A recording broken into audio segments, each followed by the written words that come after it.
उत्तर प्रदेश के एक दूर दराज गांव में, जहां धूल भरी सड़कें टेढ़ी मेढ़ी हैं, एक पुरानी टूटी फूटी हवेली थी।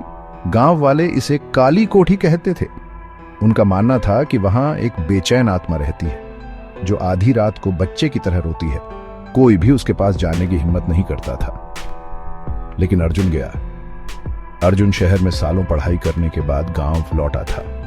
उसके माता पिता एक एक्सीडेंट में गुजर गए थे और वह उनकी यादों को संजोने के लिए वापस आया था। उसका बचपन का दोस्त रवि, जो अब गांव का मुखिया था, उससे मिलने आया।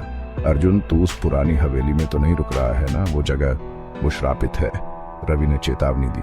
अंधविश्वास, अर्जुन हंसा। मैंने साइंस पढ़ी है रवि, गोस्ट्स बस कहानियां होती हैं। लेकिन आधी रात को जब अर्जुन हवेली के बरामदे में अकेला बैठा था, उसे एहसास हुआ कि शायद वो गलत था। हवा अचानक ठंडी हो गई। उसने टूटी हुई दीवारों के पीछे से धीमी सी सिसकियां सुनी। उसने अपना फ्लैशलाइट जलाया, लेकिन रोशनी मुश्किल से अंधेरे में घुसी, मानो उसे निगल लिया जा रहा हो। तभी उसने उसे देखा। ऊपर की खिड़की से एक लंबी पतली परछाई झांक रही थी। परछाई का कोई सिर नहीं था।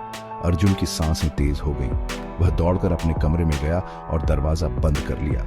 लेकिन दरवाजे के नीचे से ठंडी हवा आ रही थी और फिर एक कर्कश आवाज गूंजी, मेरे बच्चे कहाँ हैं? अर्जुन पलटा।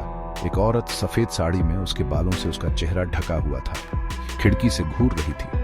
उसकी आंखें बस काले गड्ढे थे और उसके गले और सीने पर खून के धब्बे थे। वह चीखने की कोशिश करने लगा, पर उसकी आवाज उसके गले में ही फंस गई। औरत धीरे धीरे आगे बढ़ी। उसकी उंगलियां लंबी और टूटी हुई थी। अर्जुन ने दरवाजा खोलकर भागने की कोशिश की, लेकिन बाहर का गलियारा अनंत तक फैला हुआ लग रहा था। दीवारों से बच्चों की हंसी गूंज रही थी। आओ हमारे साथ खेलो। अर्जुन ने अपनी आंखें बंद कर लीं और जब उसने उन्हें खोला तो वह हवेली के बाहर था। सुबह की पहली किरणें निकल रही थी। रवि और गांव वाले उसे घेरे हुए थे। तू बच गया, रवि ने कहा, लेकिन अब तू हमेशा के लिए उसकी निशानी लेकर रहेगा।